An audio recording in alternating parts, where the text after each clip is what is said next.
আসবো পরবর্তী খবরের দিকে। যে স্বপ্ন নিয়ে রাজনীতিতে এসেছিলাম তাতে ব্যাঘাত ঘটেছে, তাই দল পরিবর্তন করেছি। আমরা মোদিজি, অমিত শাহজি, শুভেন্দুদার সাপোর্টার। চুচুড়ায় খুব ভালো বিধায়ক পেয়েছি।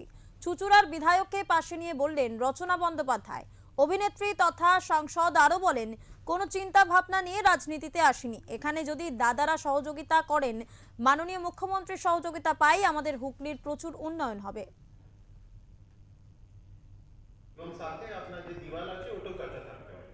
এখানে যেটা বলা হয়েছে কি যদি কারো আমাদের ডিস্ট্রিক্ট ওয়াইজ দিশা মিটিং অ্যারেঞ্জ করা হচ্ছে প্রত্যেক দিনই, বিভিন্ন জায়গায় মিটিং হচ্ছে এবং ভীষণ ফ্রুটফুল একটা মিটিং, কারণ অনেক রকম বক্তা, অনেক রকমের প্রশ্ন, অনেক রকমের প্রবলেমস নিয়ে এই মিটিং হয়েছে এবং যাতে সাধারণ মানুষ উপকৃত হন সেই জন্যে আমাদের বিধায়কদেরকে, সব বিধায়করা ছিলেন, প্লাস আমি মিতালি বাগো ছিলেন।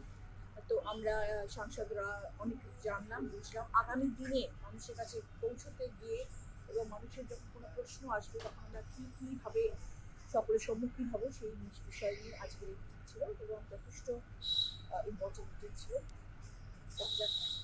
দিদি, আপনি তো বিরোধী দলের ডাকু পেয়েছেন, এসেওছেন, কি বলবেন? বিগত দিনে কি এটা হতো না? দেখুন, কি হতো না, কি আগে হয়েছে সেগুলো নিয়ে আর পোস্টমর্টম করে লাভ নেই। আগামী দিন যাতে সুন্দর হয়, পশ্চিমবাংলার মানুষ যাতে ভালো থাকেন, সুরক্ষিত থাকেন, পশ্চিমবঙ্গে যাতে উন্নয়ন হয়, সেই দিকেই আমাদের লক্ষ্য রাখা উচিত এবং সেই দিক দিয়ে সেইভাবেই কাজ করা উচিত এবং সেভাবে এগিয়ে যাওয়া উচিত।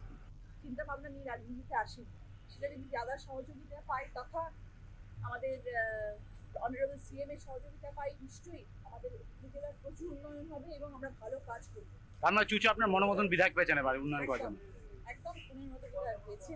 কিরকম সহযোগিতা করবে বলতে?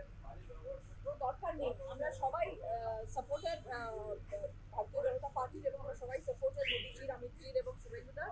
আমরা জানি ভালো কাজ হবে। সাধারণ মানুষের যাতে উন্নয়ন হয়। আর কিছু চাই না, আর কিছু চাই না, হাজারো